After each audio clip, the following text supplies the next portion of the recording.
Everyone, তোমরা কেমন আছো? আজকে টিফিনে আমি এগ চাউমিন বানিয়ে নিয়েছি। কড়ার মধ্যে সামান্য পরিমাণে জল দিয়ে চাউমিনটাকে সেদ্ধ করতে দিয়ে দেবো। তারপরে একটু সামান্য পরিমাণে সাদা তেল দিয়ে দেবো, যাতে চাউমিনটা গায়ে না লাগে। দেখো, চাউমিনটা সেদ্ধ হওয়ার পর জল ঝরিয়ে নেবো। তারপরে একটা বোলের মধ্যে দুটো ডিম দিয়ে দিলাম, দিয়ে সামান্য পরিমাণ নুন দিয়ে ডিমটা ফেটিয়ে নেবো।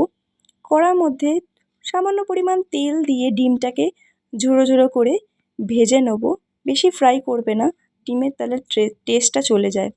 তারপর কড়ার মধ্যে পরিমাণ মতো তেল দিয়ে রসুন কুচি আর কাঁচা লঙ্কা কুচি দিয়ে তারপরে আলু কুচি আর ক্যাপসিকাম কুচিও দিয়ে দিলাম। আমার কাছে আর কোনো ভেজিটেবল ছিল না বলে আমি এইগুলো দিচ্ছি।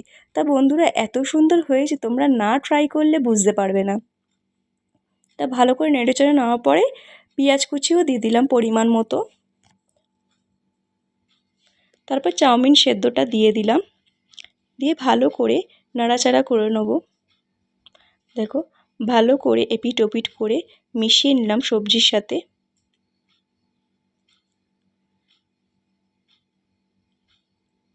তারপর একটা বোলের মধ্যে কিছুটা পরিমাণে সস নিয়ে নেব।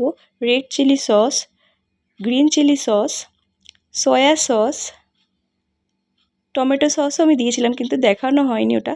ভালো করে চামচ দিয়ে মিশ্রণটা মিক্সড করে নেওয়ার পরে সামান্য পরিমাণ গোলমরিচ দিয়ে সসটা দিয়ে দিলাম।